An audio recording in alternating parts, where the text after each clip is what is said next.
الحمدللہ آج بہت سارے کالج اور یونیورسٹیاں دینی مدرسوں کا نقشہ پیش کرتے ہیں. بالکل نماز مسجدیں بنی ہے، 5 وقت نماز ہوتی ہے، اور قانونی طور پر نمازی اور بے نمازی کا فرق کیا جاتا ہے. بغیر عذر کے کوئی نماز نہ پڑھے ماسٹر صاحب ان سے دریافت کرتے، حاضری لیتے. اللہ ان کو اور بھی نیکی اور خیر نصیب فرمائے. وَيُقِيمُونَ الصَّلَاةَ، اور قائم کرتے ہیں نماز. خدا کی قسم وَيُقِيمُونَ الصَّلَاةَ پر ہی جمعے کا وقت آ جائے، اتنی تفسیر و تشریح کر لوں اس کی. لیکن چلو وَمِمَّا رَزَقْنَاهُمْ يُنْفِقُونَ، اور ان چیزوں میں سے جو ہم ان کو دے چکے ہیں خرچ بھی کرتے ہیں.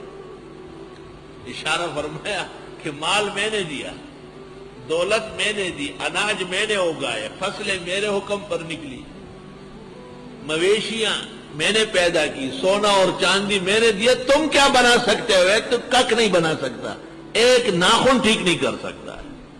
تمہیں کس بات کا دعویٰ ہے کہ تو صاحب المال ہے؟ یہ تو سخی بادشاہ نے آپ کو کہا ہے کہ آپ زکوٰۃ دے، خیرات کریں.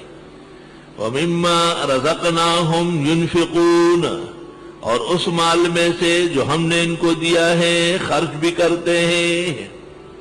تو انفاق کا فرض مرتبہ وہ زکوٰۃ ہے، اور واجب مرتبہ فطرہ ہے، نذور ہے، کفارات ہے، فدیے ہیں، اور تنفل اور تطوع عام ہے.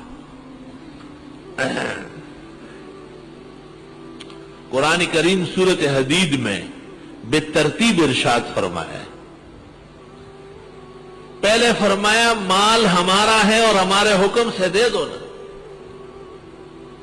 پھر فرمایا وَجَعَلَكُمْ مُسْتَخْلَفِينَ فِيهِ، تمہیں چند دن کے لیے قائم مقام خلیفہ بنایا ہے، پکے مالک نہیں ہو. پھر فرمایا چلو تمہارا صحیح وَمَن يُقْرِضُ اللَّهَ قَرْضًا حَسَنًا، قرض دے دو، خرچ کرو. اب بھی نہیں سیدھے ہوتے. فرمایا مر جاؤ گے رہ جائے گا وَلِلَّهِ مِيرَاثُ السَّمَاوَاتِ وَالْأَرْضِ، ہمارا ہے 2. پہلا تمہیں چند روزہ مالک بنائے 2، اور تمہارا صحیح قرض 2 3، اور تم مر جاؤ گے اور رہ جائے گا وَلِلَّهِ مِيرَاثُ السَّمَاوَاتِ وَالْأَرْضِ.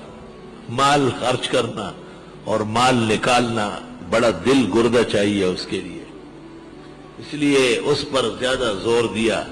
اور عجیب بات ہے کہ مال خرچ نہ کرنے سے ایمان اور اعمال کو گرانی پیش آتی ہے، اور مال خرچ کرنے سے ایمان اور اعمال میں ترقی واقع ہوتی ہے.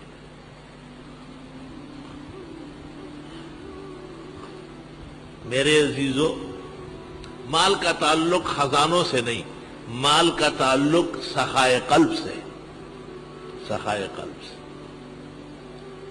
کراچی میں ایک سیٹ گزرا ہے، وہ آپ نے ان کی طرف دیکھا نا تو وہ آپ کو کہتے ہیں یہ ٹوپی پسند ہے کیا؟ سر سے اتار. نماز میں کوئی نمازی نے گھڑی کو دیکھا کہ یہ آپ کو اچھی لگ رہی، بس اتارا ہو گیا. ایسا سخی کہ ان کے آل و اولاد نے پھر 2 نگران مقرر کیے تھے دائیں بائیں کہ لوگوں کو ان کے قریب میں نہ آنے دو، سب چیزیں تقسیم کر دیں. آج ان کی اولاد کی تقریباً 37 ملیں قائم، بس ایک غیرتی اور باشعور نے اللہ کے نام پر خرچ کیا ہے. وَمِمَّا رَزَقْنَاهُمْ يُنْفِقُونَ، کیا کیا خرچ کرنے والے. او بھائیو، کہتے ہیں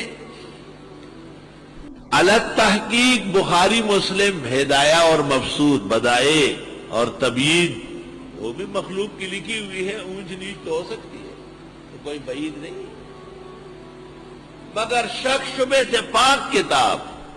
اگر دنیا میں کوئی ہے، بیضاوی نے جو تنقیح کی ہے اس کا حاصل یہ بنے گا ذالک الکتاب، اگر کوئی کتاب ہے جو شک سے پاک ہو تو وہ یہ کتاب ہے، وہ یہ، کیونکہ ذالکہ اشارہ بعید کے لیے ہوتا ہے، جب قریب کے لیے آتا ہے تو اس کی عظمت بتاتا ہے. یہ وہ کتاب ہے جس میں کوئی شک نہیں، لا ریب فیہ، لا شک فیہ. رابا یروبو کے معنی آتے ہیں کٹکنا.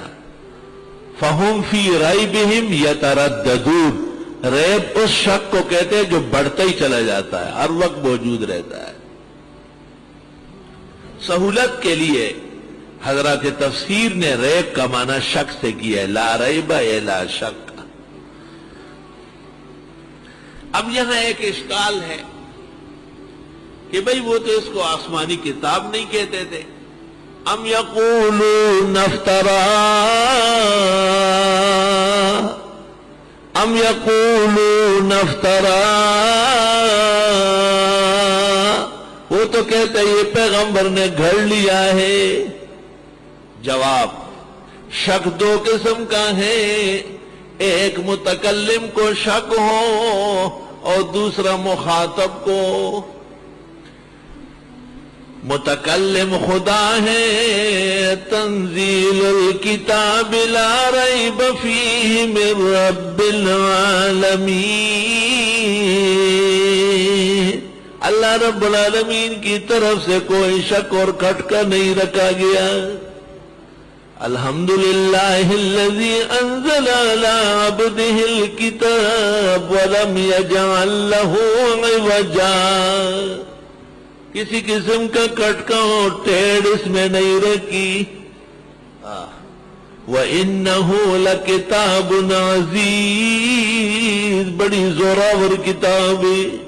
لا يأتيه الباطل من بين يديه ولا من خلفه،